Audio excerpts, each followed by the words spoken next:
नमस्कार दोस्तों। आज मैं आपको सुनाने जा रही हूँ जब सास ने छोटी बहू के बहकावे में आकर अपनी बड़ी बहू को बाल खींचकर घसीटते हुए घर से निकाला तो बड़ी बहू ने लिया ऐसा बदला कि कमला जी का घर आज दुल्हन की तरह सजा हुआ है और वो सारी तैयारियों में जुटी हुई है।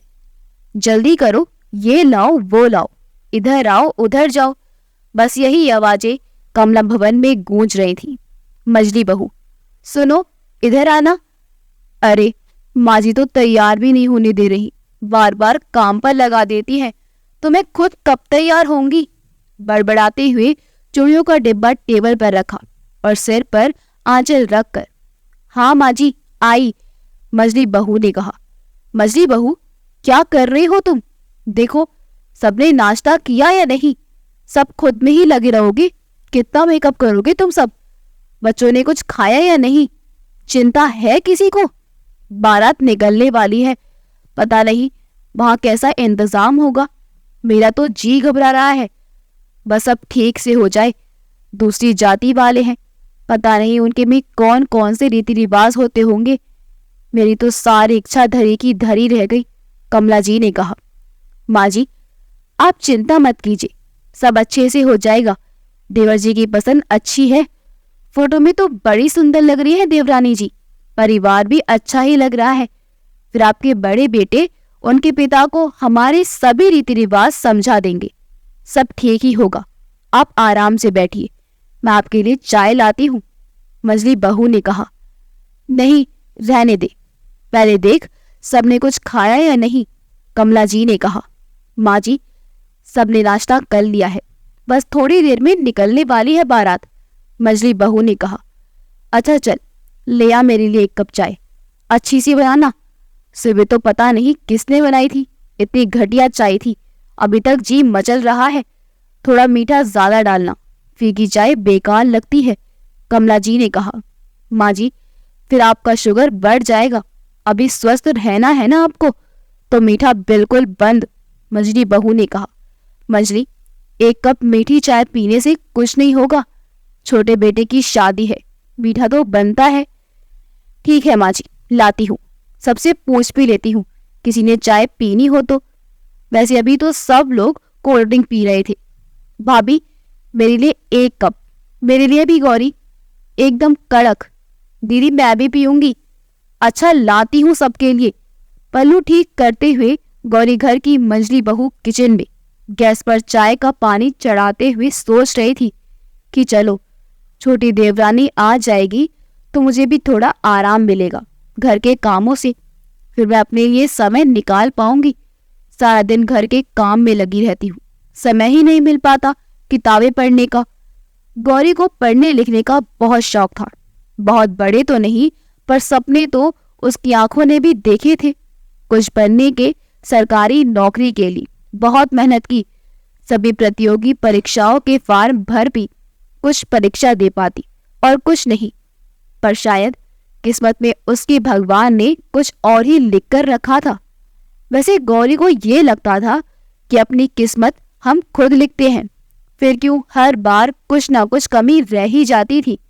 उससे शादी से पहले मम्मी पापा और भाई जो कहता वही करती।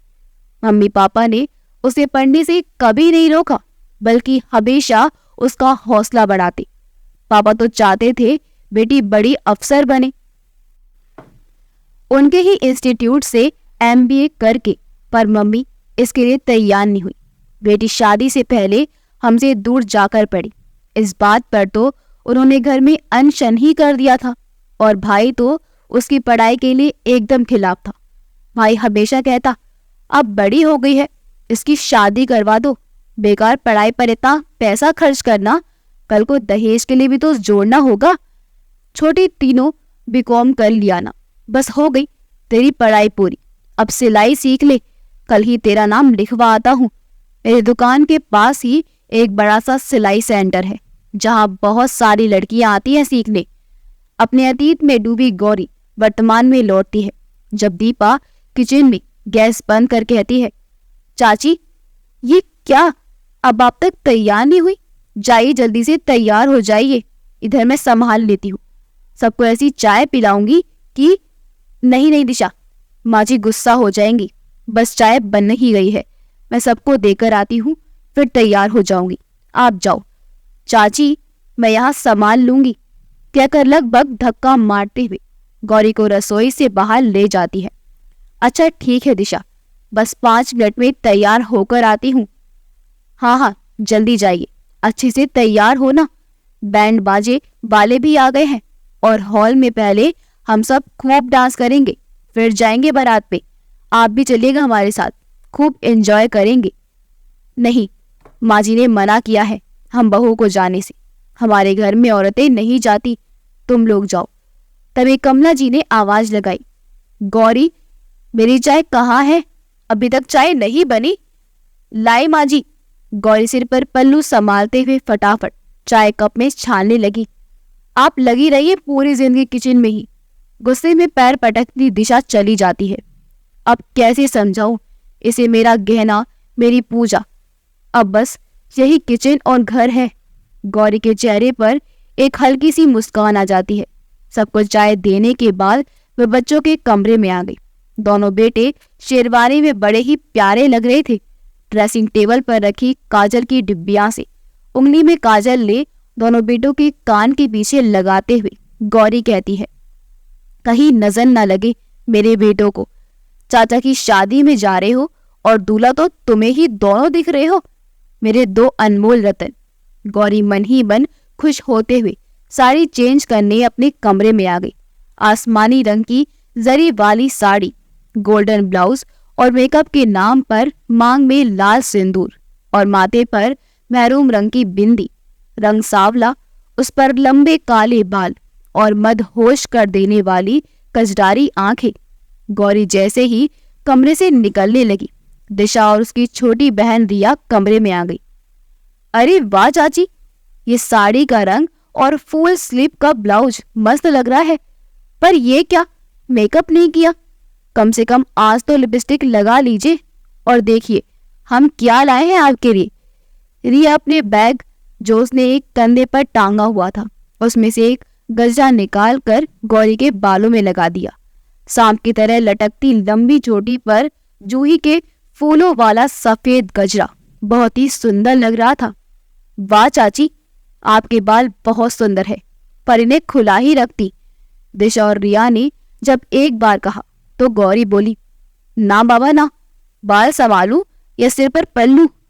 क्या चाची, आज भी आप अपने सिर पर पल्लू रखोगी और ये इतने प्यारों बालों पर लगे जूही के कजरे को छुपाकर ही रखेंगी?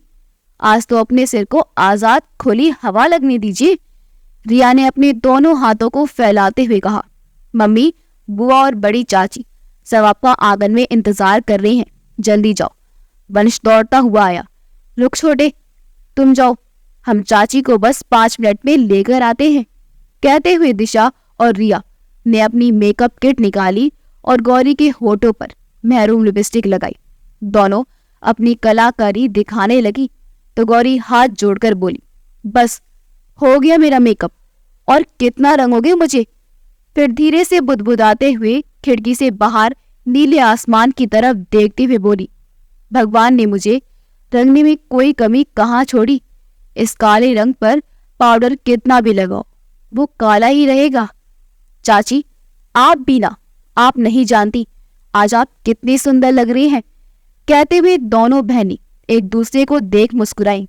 गौरी जानती थी उनके मुस्कुराने का कारण सामने चाहे जो कहे, कितने भी प्यार से बात करे, पर वह मेरे बारे में क्या सोचती हैं सब पता है मुझे। रिया मैचिंग चूड़ियां पहनाते हुए बोली, अब चलो वरना हम तीनों को डांट पड़ेगी। आंगन में बैंड बाजा बजने लगा और सभी ने डांस करना शुरू किया। गौरी के पैर भी थिरकने लगे। स्कूल कॉलेज के हर फंक्शन पर डांस की प्रैक्टिस करती, कोई भी नया गाना सुनती, लोक गीत सुनती, उस पर खूब नाचती, पर उसे कभी स्टेज पर अपनी कला दिखाने का मौका मिला ही नहीं था। गौरी डांस बहुत अच्छा करती थी, आवाज भी बहुत मीठी और गला भी बहुत सुरीला था, पर स्टेज पर परफॉर्म्स करने के लिए तो हमेशा एक सुंदर चेहरा ही ढूंढा जाता और उसे हर बार रिजेक्ट कर दिया जाता। वो ग्रुप तैयार करती, डांस के स्टेप सिखाती, गीत लिखती, नाटक और निबंध लिखती, पर उसकी सारी मेहनत पर वाहवाही दूसरे ही लूटते। फिर धीरे धीरे उसने अपना नाम देना ही छोड़ दिया और नृत्य संगीत की तरफ से अपना ध्यान हटा पढ़ाई में ही खुद को झोंक दिया। किताबों से अच्छा दोस्त कोई नहीं होता, बस किताबें ही ऐसी होती है जो पढ़ने वाले के रंग रूप को देखकर ज्ञान नहीं देती, वो तो किसी की भी अच्छी सखी बन जाती है जो भी उससे मित्रता रखना चाहे। गौरी की दोस्ती भी किताबों से ही हो गई थी। 8 सालों बाद लाउड म्यूजिक पर बजता गाना लो चली में अपनी देवर की बारात लेकर गौरी अपने आंचल को कमर में खोस से नाच रही थी। उसके पैर जैसे रुकना ही नहीं चाह रहे थे। बहुत ही खुश थी गौरी। छोटी देवरानी जो आने वाली थी।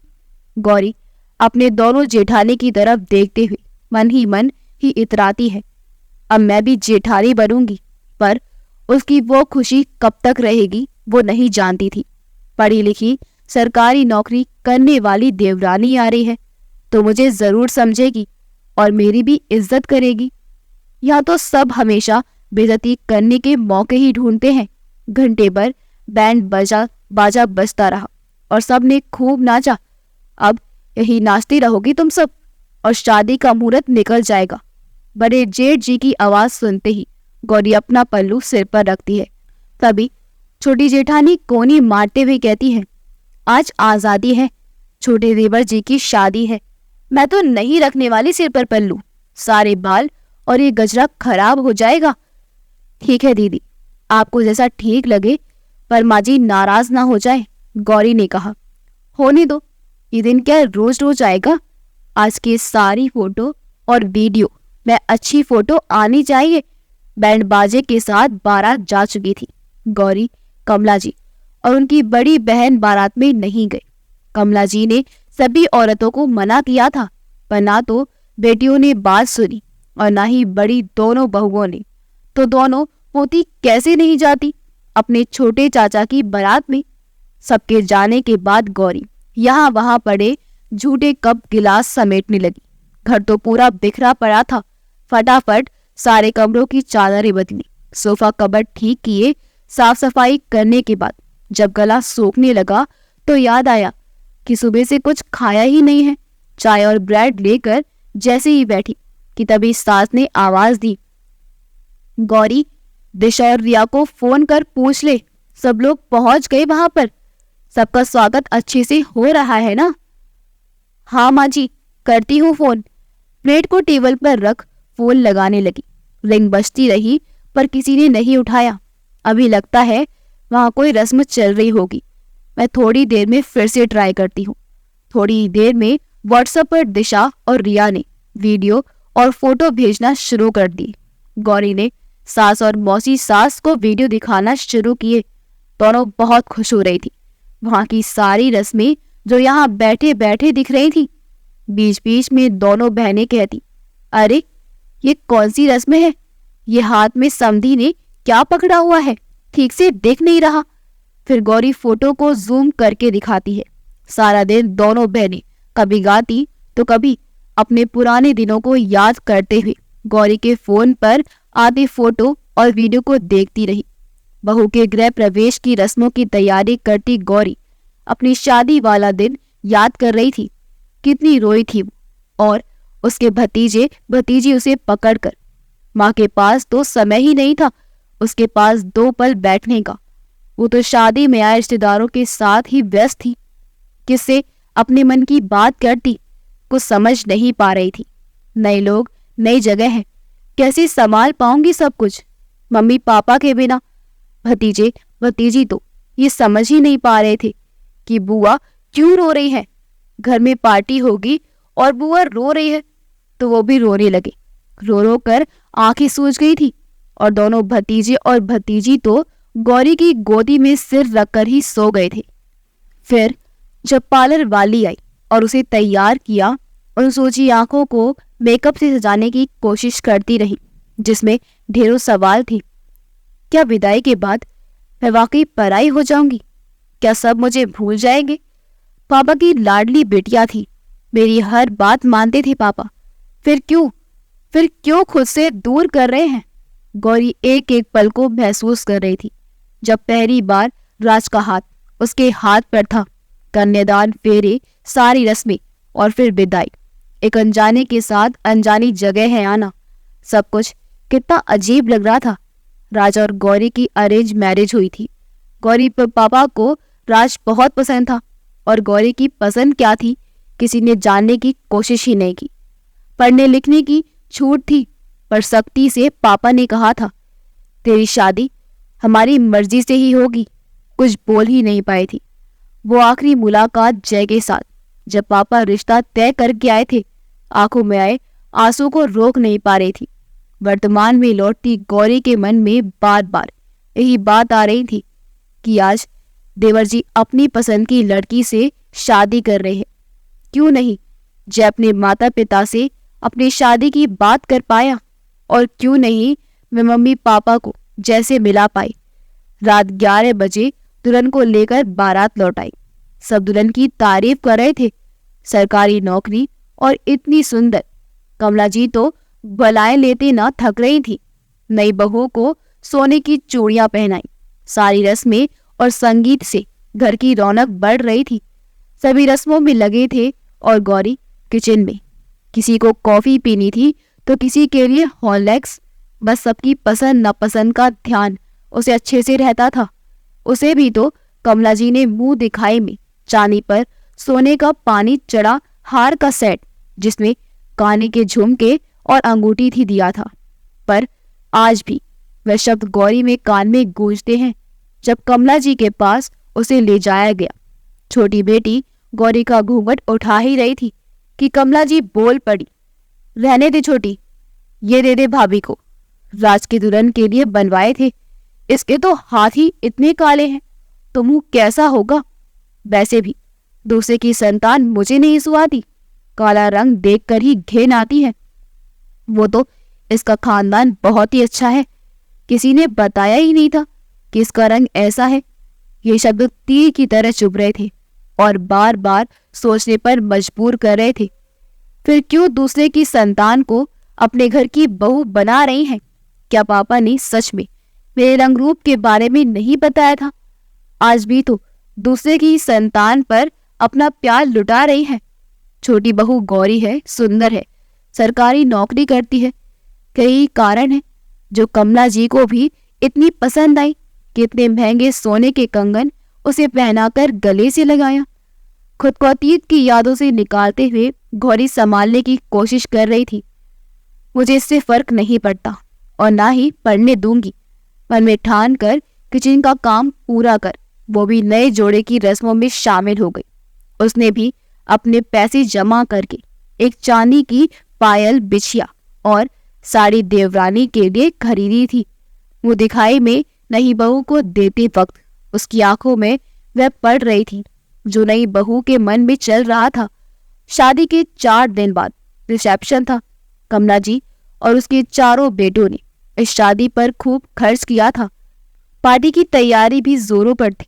शादी बहुत ही साधारण तरीके से एक छोटी सी धर्मशाला में हुई थी क्योंकि अन्य जाति में विवाह होने के कारण अपने बहुत से रिश्तेदारों और दोस्तों को नहीं कह पाए थे तो उसकी कमी पूरी करनी थी। छोटा बेटा सबका लाडला भी तो था। गौरी से उसका देवर उम्र में 2 साल बड़ा ही था। जब वो शादी के बाद ससुराल आई तो राजीव उसका देवर भी बीए प्रथम वर्ष में ही था। उसका पढ़ाई में बिल्कुल मन नहीं लगता था। 12वीं के बाद आगे पढ़ना ही नहीं चाहता था। वो तो जबरदस्ती उसके भाई ने उसका एडमिशन करवा दिया। गौरी जिसकी किताबें उससे दूर हो गई थी, खुद को अपने इस नए परिवार में इतने लोगों के बीच बिल्कुल अकेला पाती थी। राजीव को तो बस मौका मिल गया था अपने असाइनमेंट पूरे करने के लिए। उसने गौरी से पूछा।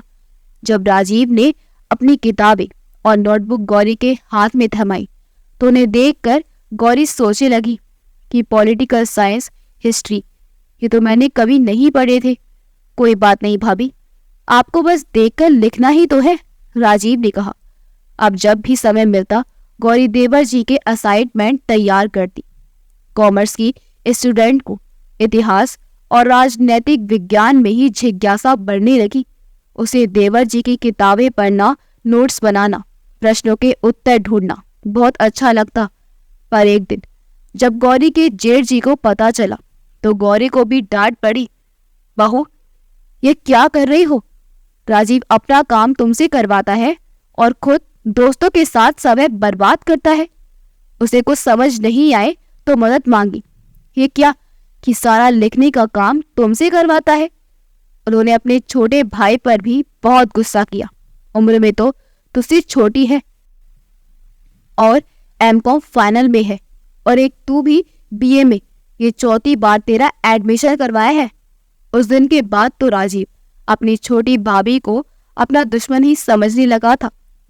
राजीव अब गौरी से हमेशा किसी न किसी बात पर लड़ता और अपनी माँ से गौरी की शिकायत करता रहता।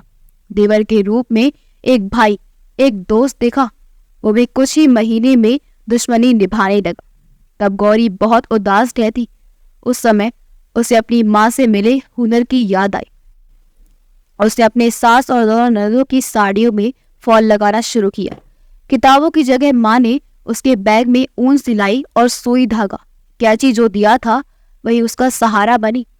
भाभी देखो ना, ये ब्लाउज कितना ढीला है। छोटी ननद उसके पास अपना ब्लाउज लेकर खड़ी थी और वो पुरानी यादों को झटकी हुई बोली, ठीक है दीदी, मैं कोशिश करती हूँ। अरे हाँ, इसको थोड़ा स्टाइलिश लुक दे देना। दर्जी ने इतने पैसे भी ले लिए हैं और देखो ना कैसा घटिया लग रहा है। रिसेप्शन पार्टी में इसे पहनूंगी तो सब मुझ पर हंसेंगे। मेरी इतनी सुंदर साड़ी का मैचिंग ब्लाउज अब इतनी जल्दी कौन सिल कर देगा? आप चिंता ना करो छोटी दीदी, बस ये कपड़े प्रेस करने के बाद मैं देखती हूँ इसे। कपड़ों का ढेर एक तरफ करते हुए मीरा गौरी की छोटी ननद बोली, भाभी ये सारे कपड़े मैं प्रेस कर दूंगी, आप बस मेरा ये ब्लाउज जल्दी से ठीक कर दो। आप रह रहे हो दीदी, कपड़े मैं बाद में प्रेस कर लूंगी, पहले आपका ये ब्लाउज भी ठीक कर देती हूँ।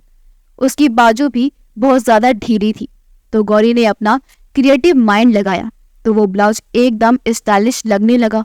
गौरी ने मीरा से कहा, अब नाप कर देखिए दीदी, फिट हो रहा है या नहीं।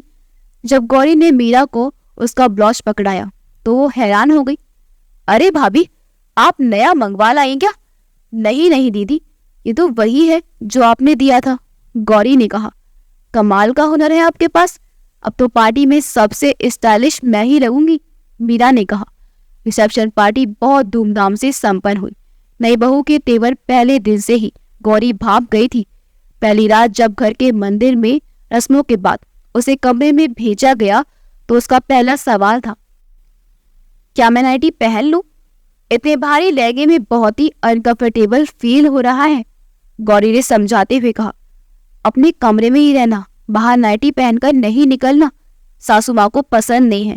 और अभी घर में बहुत सारे मेहमान भी हैं तो हल्की साड़ी या सूट सलवार पहन लेना। पर नई बहू ने कहा। मानी थी गौरी की बात। वो तो अगले दिन नाइटी पहनने ही पूरे घर में घूम रही थी तो अपनी नई लाल चुन्नी ही गौरी ने उसे देते हुए कहा था, रिंकी कम से कम रूम से बाहर निकलते हुए सिर ढक लिया करो, हम लोग जेठ जी से पर्दा करते हैं। रिंकी बोली, नहीं दीदी, मुझसे नहीं होगा ये घूंघट में रहना, जैसी तुम्हारी मर्जी। कि अगर गौरी अपने कमरे में आ तो गई थी पर उसे चिंता हो रही थी कि अगर सासू माँ ने या जेठ जी ने इसे इस तरह इन कपड़ों में देख लिया तो क्या होगा। शादी में आए सभी मेहमानों और रिश्तेदारों के जाने के बाद गौरी के छोटे जेठ जी रमन ने खुश होते हुए कहा, चलो अच्छा है, भीड़ कम हुई, अपना ही घर धर्मशाला लग रहा था। कमला जी बोली, क्या रमन, दीदी और दोनों बेटियों के जाने के बाद अब घर कितना खाली खाली लग रहा है। चलो सब अच्छे से निपट गया, शादी अच्छे से हो गई, यहाँ से सब लोग खुशी खुशी गए हैं। इतना खर्चा करवा दिया सबने, आपने इतना कुछ दिया, सबको तो खुश नहीं हो गए क्या? सबको गहने और कपड़े, वो भी 4-5 जोड़ी, कौन देता है माँ आजकल किसी को भी, वो भी ऐसे नालायक बेटे की शादी में। रमन ने कहा, अब तो इतना कमाता है, इतनी अच्छी सरकारी नौकरी कर रहा है, फिर भी तुम उसे नालायक क्यों बोलते हो रमन? देख नहीं रहा राजकुमारी सी सुंदर दुल्हनिया खोज कर लाया है। मुझे तो बहुत पसंद आई। छोटी बहू बिल्कुल चलती फिरती गुड़िया सी दिखती है। आप अपने लाडले का ही पक्ष लो। आपके लाड प्यार ने ही उसे बिगाड़ दिया है। अपने से 15 साल छोटी दूसरी जाति की लड़की से प्रेम चक्कर में फंस गया।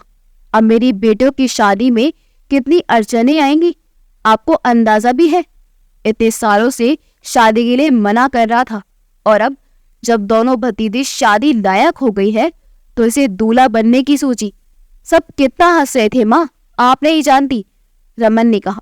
गौरी किचन में काम करते हुए दोनों माँ बेटे की बातें सुनकर मन ही मन सोच रही थी कि सासू माँ का राज अब खत्म होने वाला है। शायद ये भी नहीं जानती रिंकी हमारी तरह है, इनकी हर बात मानेगी। मुझे तो बिल्कुल नहीं लगता। बहुत ही तेज और चालाक है वह। बहुत सोच समझ कर अपने से उम्र में इतने बड़े लड़के से शादी की है। बहुत सारी शर्तों के साथ इस घर में रहने को तैयार हुई है।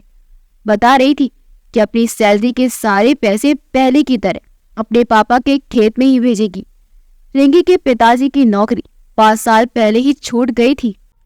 तब से घर का खर्च रिंकी ही उठाती आई है। तो शादी ऐसे ही लड़की से करती जो उसे अपने मम्मी पापा के पास रोज जाने दे और उनका पूरा खर्च उठाए भी, और मेरे पैसों का कोई हिसाब न ले। बड़ी हैरान हो रही थी उसकी बातें सुनकर जब रिंकी ने कहा था कि दीदी, जिस दिन राजीव जी ने मेरी कोई भी बात मानने से इनकार किया, मेरा बोरिया बिस्तर पैक हो जाएगा। 4 दिन की आई लड़की इस तरह बोल रही थी, घर के सारे संस्कारों की धज्जियां उड़ा रही थी। सासू माँ ने हमें जो सिखाया बताया हमेशा हम वैसा ही करती आई, फिर भी तो हमेशा नाराजी रहती है सासू माँ हमसे। शादी के 5वें दिन ही ऑफिस जाने के लिए ब्लैक टाइट जींस और ब्लैक स्लीवलेस टॉप पहनकर जब सासू माँ के पैर छुए तो कितनी खुश हो रही थी माँ उसे देखकर। ये वही हमारी सासू माँ है, विश्वास ही नहीं हो रहा था। गौरी का जो जरा सा सिर पर से पल्लू खिसकने से घर में कोहराम मचा दे रही थी। शादी के इतने सालों बाद भी हम तीनों बहुओं को माँ ने कभी काला सफेद कपड़ों को पहनने की इजाजत नहीं दी। कभी हल्के रंग की साड़ी अगर पहन भी लेते तो तुरंत बदलवा दिया करती, और दोनों जेठानी को काले रंग की साड़ी बहुत पसंद थी, पर कभी पहनने ही नहीं दिया। समय के साथ इंसान की सोच बदल जाती है, बदलनी भी चाहिए, ये सही है। पर ये क्या, कल ही ना सासू माँ रीना दीदी दिशा की मम्मी को इतना डांट रही थी जब उनकी भाभी ने उन्हें उनके जन्मदिन पर काले और स्लेटी बॉर्डर वाली साड़ी गिफ्ट में दी थी। सबके सामने ही तो माँ ने उस साड़ी को दीदी के हाथ से लगभग छीनते हुए कहा था कि खबरदार इस रंग के कपड़े पहने। तो उनकी भाभी को कितनी शर्मिंदगी हुई थी। उनकी आंखों से लगते आंसू बता रहे थे कि कितनी दुखी हुई थी वो। बस एक रात में ही ये सोच कैसे बदल गई। क्या छोटी बहू की सरकारी नौकरी है सिर्फ इसलिए, या छोटे बेटे ने अपनी पसंद से शादी की है इसलिए? मैं भी ना क्या क्या सोच रही हूँ। छोड़ो, मुझे क्या फर्क पड़ता है, तू जैसी रहता है रहने दो। खुद को ही अपने ख्यालों से बाहर निकालती हुई सारे धुले बर्तनों को सजाकर गौरी अपने कमरे में आ गई। घर के बरामदे में बैठकर सबके ऑफिस जाने के बाद गौरी अपने दोनों बेटों को पढ़ा रही थी। बच्चों की गर्मियों की छुट्टियां चल रही थी। कमला जी वहीं बैठी अनार के दाने निकाल रही थी। तभी गेट पर पोस्टमैन ने साइकिल की घंटी बजाई। गौरी आंचल सिर पर ठीक करते हुए दरवाजा खोलने गई। जैसे ही पोस्टमैन ने उसे देखा वो बोला, घर में कोई और नहीं है क्या? यहाँ साइन करने हैं, जाओ किसी को बुला लाओ, तुमसे नहीं होगा। दीजिए पेपर, मैं कर देती हूँ साइन। ये ले अंगूठा लगा दे, लिखना आता है तुझे जो साइन करेगी। क्या हुआ मजरी बहू, कौन है गेट पर? कमला जी ने तेज आवाज में कहा। कोई नहीं बाजी, डाकिया है, इनकी रजिस्ट्री चिट्ठी आई है, बस आ रही हूँ लेकर। तभी दिया ट्यूशन से लौट कर आ रही थी। गेट पर डाकिया ने जैसे ही उसे देखा बोला, अच्छा हुआ बेटिया जो तुम आ गई, लो इस पेपर पर यहाँ साइन कर दो। रिया ने साइन करके वो लिफाफा डाकिये के हाथ से ले लिया। गौरी की आंखों से आंसू छलक आए। आज डाकिये ने उसके पहनावे को देखकर यह अंदाजा लगाया कि वो अनपढ़ है। क्या पहनावे से किसी के अंदर का ज्ञान छुप जाता है? गौरी की आंसू रुक नहीं पा रहे थे और जैसे ही कॉपी के पन्ने पर लुढ़क के वंश ने देख लिया और बोला, मम्मा आप रो रहे हो? किसने मारा आपको? गौरी का मन कर रहा था खूब चीखे चिल्लाए और कहे, किस्मत ने मारा है, संस्कारों ने मारा है। दिल्ली विश्वविद्यालय से पढ़ी, अपने स्कूल कॉलेज में हर साल अव्वल आती गौरी को आज एक डाकिये अनपढ़ समझ बैठा। सिर्फ उसके कपड़ों को देखकर, उसकी रहन सहन को देखकर। गौरी आंसू पोंछते हुए वंश को गोदी में बिठा लेती है और वंश उसके कंधे पर सिर टिका देता है। मम्मा आप रोती हुई अच्छी नहीं लगती, मत रो ना। कमला जी जो किचन में अनार का जूस बनाने चली गई थी, 2 गिलास में जूस लाकर अपने पोतों को दिया। मन लगाकर पढ़ो, बड़ा अफसर बनना है ना दोनों को। जल्दी से यह अनार का जूस खत्म करो। बहू तुम उठो, जाओ और किचन साफ करो। जूसर साफ करके धूप में रख दो। गौरी को तो आज हर बात पर धुलाई फूट रही थी। उसके क्या सपने थे, पढ़ लिख कर एक बड़ा अफसर बनना। उसने भी तो कितनी मेहनत की थी, दिन रात एक कर दिया था पढ़ाई में। शादी के बाद कुछ साल नौकरी भी की थी। स्कूल में मैथ और कंप्यूटर की टीचर थी गौरी, पर बच्चों के कारण और घर में होती रोज के किट पिट के कारण उसे नौकरी छोड़नी पड़ी। शाम को जब छोटी बहू ऑफिस से घर आई तो कमला जी ने गौरी से कहा, जूस और ये नाश्ता जाकर छोटी के कमरे में देकर आ, थक गई होगी वो। गौरी ट्रे हाथ में लिए छोटी बहू को जूस और फ्राइड काजू बादाम छोटी के कमरे तक ले जाने में अपने अतीत में जा रही थी। जब वो स्कूल से आती 6 घंटे लगातार खड़े रहने के बाद थक कर चूर हो जाती थी, पर आते ही अपना बैग को किचन में रखा, हाथ पैर धोकर झूठे बर्तन के ढेर उसके ही इंतजार में रहते थे। फिर साफ सफाई सारे काम के बाद कहीं जाकर वो अपने कमरे में कपड़े बदलने जा पाती थी। हर महीने की पूरी सैलरी सासू माँ के हाथ में देती थी। नौकरी तो मैं भी करती थी, फिर इतना भेदभाव क्यों? सासू माँ के कहने पर ही नौकरी शुरू की थी और उनके मना करने पर ही छोड़ दी थी। कमला जी के घर में वर्षों से चलते नियमों की धज्जियां उड़ाई जा रही थी, जिसका विरोध खुद कमला जी भी नहीं कर रही थी, बल्कि ये बदलाव तो उन्हें भी पसंद आ रहा था, जो गौरी को मन ही मन बहुत अखर रहा था। जब से गौरी इस घर में आई थी, उसने यही देखा था कि घर के सभी पुरुष और बच्चों के खाना खाने के बाद ही घर की औरतें खाना खाती हैं, वो भी अपने पति की थाली में। उसने कभी इस बात का विरोध नहीं किया, बल्कि उसे भी स्वीकार कर लिया था। घर में चलते इस नियम के कारण उसकी सबसे बड़ी जेठानी तो शादी के महीने भर बाद ही अलग हो गई थी। जिस तरह एक म्यान में 2 तलवारें नहीं रह सकती, उसी तरह कमला जी और उसकी सबसे बड़ी बहू एक घर में एक साथ नहीं रह सकती थी। गौरी को तो अपनी शादी के कई सालों बाद पता चला था कि उसकी 2 जेठानी हैं। सासू माँ भी हमेशा उसे अपनी मजदी बहू ही कहती थी। रिंकी को घर का ये नियम बताया गया तो उसने साफ मना कर दिया और बोली, एक मैं तो सिर्फ राजीव के साथ बैठकर ही खाना खाऊंगी। ये मुझे अपने हाथों से जैसे पहले ऑफिस में और होटल में खिलाया करते थे, वैसे भी मुझे ऑफिस जाना होता है तो हम दोनों जल्दी ही सोने जाएंगे। जब डाइनिंग टेबल पर रिंकी और राजीव एक ही थाली में हंसी ठिठोली करते हुए खाते, जिसपे सभी आनंद उठाते, पर गौरी को ये बात पसंद नहीं आती। घर का माहौल बिगड़ रहा था। जेठानी जी की दोनों बेटियां बड़ी हो रही हैं और मेरे दोनों बेटे भी तो अब बड़े हो रहे हैं। बच्चे अब सवाल करने लगे हैं कि मम्मा आप और चाची क्यों नहीं हम सबके साथ खाना खाने के लिए बैठते हो। गौरी अपना खाना अधिकतर किचन में ही बैठकर खाती थी। जब देवर और देवरानी एक साथ थाली में एक दूसरे को अपने हाथों से खिलाते, हंसी मजाक करते। उम्र में चाहे राजीव गौरी से 2 साल बड़ा था, पर रिश्ते में तो छोटा देवर था। अगर इस तरह हंसी ठिठोली मौज मस्ती करनी ही है तो अपने बेडरूम में ही जाकर करनी चाहिए।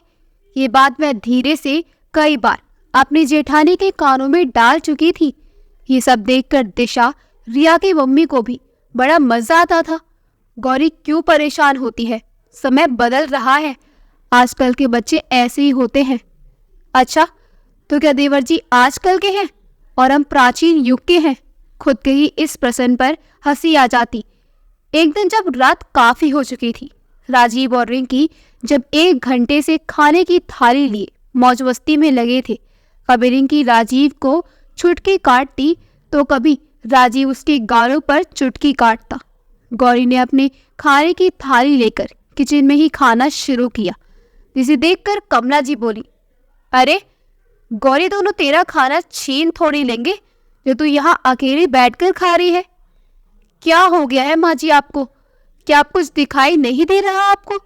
आपने ही तो हमेशा हमें बताया था कि पति के खाना खाने के बाद उनकी थाली में खाने से पति की उम्र बढ़ती है और सुहाग बना रहता है, और पति को अपना झूठा खिलाना गौर पाप होता है।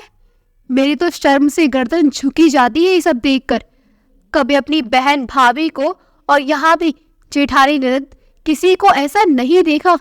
अब ये सब हजम करने में समय तो लगेगा, गौरी सोचती। रिंकी अपने घुटनों से ऊपर नाइटी, जिसके ऊपर से लंबी बारी भी थी, जो आगे से खुली रहती, पहनकर पूरे घर में घूमती। गेट पर भी घंटों खड़ी रहती ना, तो साथ में दुपट्टा रखती। सिर ढकने की तो बात ही अलग थी। एक ही घर में रहने वालों के लिए अलग अलग नियम। गौरी भी रात को नाइटी ही पहनती थी, पर सोते वक्त कभी किसी ने उसे बेडरूम से बाहर नाइटी में नहीं देखा था। हमेशा साड़ी पहनकर ही कमरे से बाहर निकलती। उसने जैसे अपनी सास और जेठानी को हमेशा देखा, वो वैसे ही रहती थी। वो तो यदि कभी किसी काम से या मायके सूट पहनकर जाती भी तो कमला जी के गुस्से की शिकार होती, और उसे आते ही सबसे पहले सूट बदलकर साड़ी पहननी पड़ती। गौरी को तो उल्टा पल्ला करने की भी इजाजत नहीं थी। दिल्ली महानगर में पली बड़ी गौरी खुद को इस तरह ढालती आई थी जैसे गांव की पली बड़ी हो। अपनी बहुओं के लिए खाने और कपड़ों के साथ कमला भवन में एक और कड़ा नियम था। बिहार का ये मैथिली परिवार अपनी संस्कृति और संस्कारों को बचाए हुए था। कमला जी के सख्त और कठोर नियमों के कारण ही घर में आपस में सभी सिर्फ अपनी बोली मैथिली में ही बात करते थे। कोई भी हिंदी में बात नहीं करता था। गौरी के लिए थोड़ा मुश्किल था, क्योंकि मायके में तो अपने मम्मी पापा भाई बहन सबसे हिंदी में ही बात करती थी। उसे आती थी अपनी बोली पर माँ पापा ने हमेशा यही कहा, जो तुम्हें पसंद है वो करो, तुम्हें जैसे बोलना है, जो बोलना अच्छा लगता है उसी भाषा में बोलो। गौरी रोज नए शब्द सुनती जिसका उसे मतलब ही नहीं समझ पाती थी, पर कोशिश करती मैथिली में ही सबसे बात करने की। वैसे ये नियम भी सिर्फ बहू बेटी और पोते पोतियों के लिए थे। बेटे तो अपनी माँ से अपनी बोली में बोलते और अपनी पत्नी बच्चों के साथ हिंदी में ही बात करते। कमला जी कभी अगर गौरी या दूसरी बहुओं को हिंदी में अपने बच्चों से भी बात करते सुन लेती तो कोहराम मचा देती। घर में कहती, मेरे मरने के बाद जो भी करना हो करना, अभी मेरे सामने ये सब नहीं चलेगा। अब ये क्या, कमला जी घंटों सोफे पर बैठ अपनी छोटी बहू के साथ हिंदी में बातें कर खूब खुश दिखाई दे रही थी। ऐसा नहीं था कि रिंकी मैथिली बोल नहीं सकती थी, चाहती तो सीख सकती थी। वैसे भी भोजपुरी और मैथिली में ज्यादा फर्क तो नहीं है। उसके मम्मी डैडी तो आपस में अपनी भोजपुरी में ही बात करते हैं। वो कहती, मुझे नहीं अच्छी लगती ये गांव वाली बोली, हम तो घर में मम्मी डैडी के साथ भी हिंदी में ही बोलते हैं। गौरी ने तो खुद को हर तरह से बदल लिया था, रहन सहन, खान पान, बोल चाल, सब कुछ तो। पर उसकी ही तरह छोटी बहू खुद को बदलेगी या फिर घर के नियमों को? घर में सब लोग रिंकी पर अपना प्यार लुटाते। वो देखने में भला ही खूबसूरत, सरकारी नौकरी वाली और हमेशा सबके लिए कुछ ना कुछ लाना और तरह तरह का खाना बनाकर सबको रिझाना उसका काम था।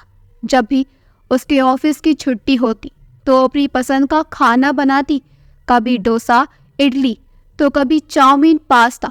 बच्चे खुश होकर खाते और छोटी चाची के गुणगान गाते।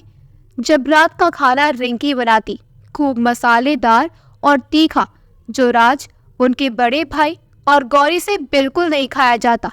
गौरी रिंकी को कितनी बार समझाती, आपके दोनों जेठ जी इतना मसालेदार नहीं खा पाते, पर वो तो सिर्फ राजीव और अपने स्वाद से ही खाना बनाती और सारे झूठे बर्तन गौरी और उसकी जेठानी जी को ही मांजने पड़ते। रिंकी कहती, मुझे झूठे बर्तन मांजने में घिन आती है और बड़े बर्तन में नहीं मांज सकती। अपनी झूठी थाली और टिफिन बॉक्स सिंक में रखती। तो गौरी ने कहा था, छोटी, हमारे यहाँ कोई काम वाली नहीं है, हम सब मिलकर ही सारा काम करते हैं। तो रिंकी कहती, आप है ना दीदी, बर्तन मांजने का काम तो आपका ही है ना। मैं रात की सब्जी बना दूंगी और रोटी आप बना लेना, बर्तन मांजने मेरे बस का नहीं है। गौरी सोचती, जब सारा काम मैं ही करूंगी तो अपने पति और बच्चों के पसंद की सब्जी क्यों नहीं बना सकती। रिंकी को समझाना तो बेकार है। जिस दिन जितना बताओ मसाला कम डालना, उस दिन उतनी ही तीखी दाल सब्जी बनाती है।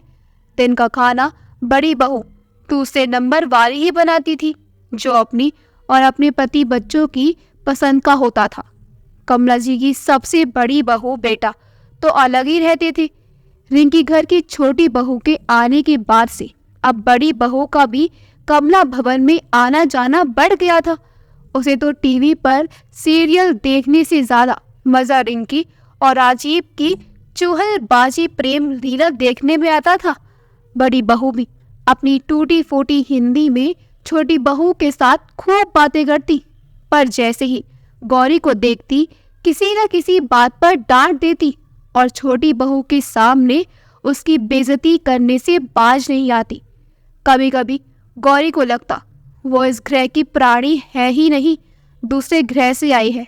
कमला भवन में अब चारों तरफ अशांति ही फैली रहती। छोटी छोटी बात पर सब गौरी पर चीखते चिल्लाते। जो दिशा और रिया चाची चाची करते ना थकती थी, वो अब छोटी चाची के ही आगे पीछे घूमा करती और हमेशा गौरी पर गुस्सा करती। जेठानी भी छोटी देवरानी का ही पक्ष लेती। छोटी बहुत ही शातिर और चालबाज थी, चेहरे पर मुस्कान बिखेरी मीठी मीठी बातें करती और पीठ पीछे खंजर चलाती, जैसे वो ही तो सारा काम करती थी। सासू माँ की चहेती बन गई थी। रिंकी सभी को गौरी के खिलाफ भड़काती रहती। दीदी ने मुझे ये कहा, वो कहा, मुझे ये नहीं करने दिया, वो नहीं करने दिया, मतलब ढेर सारी झूठी शिकायतें लेकर सासू माँ के बालों में कभी तेल लगाती तो कभी हाथ पैर दबाती। उनकी पसंद की सब्जियां, फल, मिठाई ऑफिस से आते वक्त लेकर आती, जिसके पैसे तो राजीव ही खर्च करता था, पर नाम तो छोटी बहू की कमाई का होता था। सबके जन्मदिन और शादी की सालगिरह पर गिफ्ट देती। कमला जी हर किसी से कहते ना थकती कि देर से ही सही, पर भगवान ने कितनी अच्छी बहू दी हमें, सर्वगुण संपन्न, बहुत ही अच्छा स्वभाव है, इतनी अच्छी तरह तरह खाना बनाती है, सबका ध्यान रखती है, स्वभाव कितना अच्छा है। वो तो गौरी पहले दिन से ही जान रही थी, इसलिए सासू माँ खुश रहती है, क्योंकि रिंकी इतने खाने पीने का सामान अपने हाथ से सासू माँ को देती है। वही छोटा बेटा जो पहले एक पैसा घर में खर्च नहीं देता था, अब हमेशा तरह तरह की चीजें लाता। रिंकी ने तो साफ कहा था, अपनी सैलरी में से एक पैसा मैं नहीं निकालने वाली। जब से नौकरी लगी और राजीव से फ्रेंडशिप हुई, मेरा सारा खर्च यही उठाते हैं। रोज ऑफिस लाना ले जाना भी यही करते आए हैं। मेरी डैडी मम्मी तो शुरू से कहते थे, शादी करना तो राजीव जैसे लड़के से ही करना, जो तुझ पर और हम पर खूब खर्च करे, तेरी सारी बात माने। गौरी अक्सर सोचती, ये शादी है या समझौता? बढ़ती उम्र में सुंदर लड़की से शादी करने की कितनी कीमत चुकानी पड़ेगी देवर जी को, पता नहीं। रिंकी तो राजीव को गौरी के खिलाफ इस तरह भड़का रही थी कि एक दिन राजीव ने अपनी छोटी भाभी पर चीखना शुरू कर दिया और कहा, या तो आप इस घर में रहेंगी या हम दोनों। बात क्या थी ये तो गौरी भी नहीं समझ पाई पहले, पर धीरे धीरे उसकी समझ में सब आने लगा कि क्यों देवर जी इतने गुस्से में है। रात रात भर जो उनके बेडरूम से बात करने की आवाजें आती हैं वो गौरी की शिकायत ही होती है।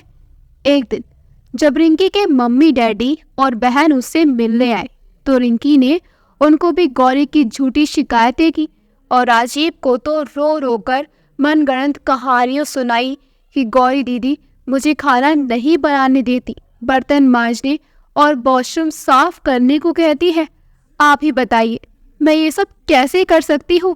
आपकी माँ और दोनों भाभी तो बहुत अच्छी हैं, पर ये गौरी भाभी आपकी मुझे बिल्कुल फूटी आंख नहीं सुहाती। आप कुछ कीजिए वरना मैं आज ही अपने मम्मी पापा के साथ अपने घर चली जाऊंगी। गौरी ने जब रिंकी की सूजी आंखें देखी तो पूछा, क्या हुआ छोटी? बीयत तो ठीक है? मैं ठीक हूँ दीदी, आप अपना सोचिए। अब मगरमच्छ के आंसू पोंछते हुए उसने अपने चेहरे पर एक अजीब सी मुस्कुराहट बिखेर दी थी। गौरी की गलती सिर्फ इतनी थी कि वो इतनी छोटी बहन समझ उसे घर के कुछ नियमों से अवगत करवाती थी। खाने में मिर्च मसाले थोड़ा कम रखो, साफ सफाई का थोड़ा ध्यान रखो। गौरी तो हमेशा रिंकी की भलाई ही चाहती और रिंकी उसे ही अपना सबसे बड़ा दुश्मन मान बैठी। अब कमला जी भी हमेशा गौरी की शक्ल सूरत पर टोकती। अब कमला जी को उसके हर काम में बुराई ही नजर आती। गौरी घर के सभी सदस्यों के इस बदलते व्यवहार से आहत होने लगी। अपने स्वभाव के अनुसार कभी अपने पति राज को कुछ नहीं बताया कि उसके साथ उनके परिवार वाले कैसा व्यवहार कर रहे हैं। एक दिन तो बात हद से ज्यादा ही बढ़ गई जब कमला जी ने अपना सिर किचन स्लैब पर पटकना शुरू कर दिया। वो पूजा घर में पूजा कर रही थी जो किचन और डाइनिंग रूम के पास में ही था, और किचन में रिंकी और दोनों बड़ी जेठानी बातें कर रही थी। गौरी आरओ से पानी निकालकर घड़ा भरने लगी। कमला जी पीछे पलट पलट कर देख रही थी। अचानक उठी और गौरी को बाल से पकड़ किचन में ले आई। गौरी ने सिर्फ इतना पूछा, क्या हुआ माँ जी? मुझसे कुछ गलती हो गई क्या जो आप मेरे बाल पकड़कर खींच कर लाई हो यहाँ? किचन में कमला जी अपना सिर वही स्लिप पर पटकने लगी। कमला जी कुछ दिनों से जब से रिंकी का जादू चढ़ा था उन पर वो गौरी को देखना नहीं चाहती थी। कुछ समझ नहीं पा रही थी गौरी कि सासू माँ को अचानक क्या हो गया जो अपनी पूजा छोड़कर मुझ पर इस तरह बरस रही है। तीनों बेटे पोते पोती सब कमला जी के इस रूप को देखकर डर गए थे। बहुत मुश्किल से उन्हें संभाला। सबकी नजरें गौरी को ही घूर रही थी, जैसे माँ की इस हालत की जिम्मेदार वही है। उस दिन के बाद से घर की मझली बहू गौरी भी बदल गई। जो गौरी सुबह से आंगन साफ करना, झाड़ू पोंछे, बर्तन भाड़े में लगी रहती थी, वो अब सिर्फ अपने बच्चों और पति के खाने का ही इंतजाम करती, किसी को कुछ नहीं कहती। गौरी ने सबसे बोलना बिल्कुल बंद कर दिया था, सिर्फ अपना जरूरी काम ही करती और सोचती बेकार में सासू माँ और परिवार के हर सदस्य की इतनी सेवा किया करती थी, उनकी खिदमत में दिन रात लगी रहती थी और उसका ये फल मिला मुझे। धीरे धीरे घर के कई काम जिन्हें सिर्फ मझली बहू ही किया करती थी अब उसने करना छोड़ दिया था। जिसका किया कोई काम किसी को पसंद नहीं आता और हजार गलतियां नजर आती थी, उनमें समय बर्बाद करना बेकार है। राज भी समझता तो था, पर माँ की खातिर और घर में शांति बनाए रखने के लिए वो कुछ न कहता।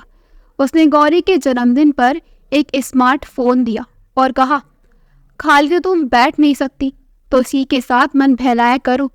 इसमें चाहो तो तुम किंडल डाउनलोड करो और अपनी पसंदीदा किताब भी पढ़ सकती हो, और कुछ मंगवाना हो तो मंगवा लेना, मैं पेमेंट कर दूंगा। गौरी सोचती, ध्यान तो बहुत रखते हैं राजी मेरा।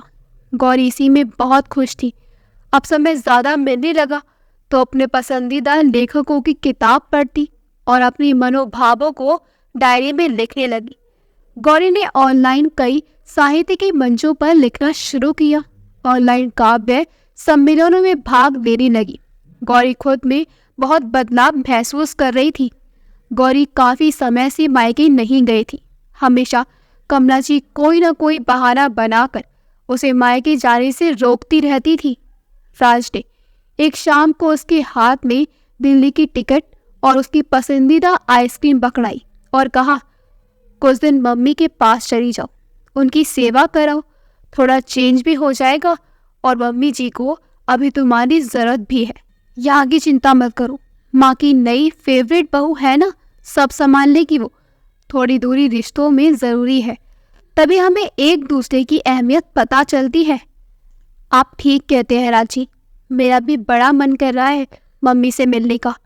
यहाँ हर कोई आजकल मुझे नफरत भरी नज़रों से ही देखता है, गौरी ने कहा और राज के सीने से लग गई। गौरी ने पहली बार राज के साथ अपने मन के दुख को साझा किया था। अगले दिन राज गौरी को छोड़ने एयरपोर्ट आता है और गौरी कुछ ही घंटों में अपनी माँ के पास पहुँच जाती है।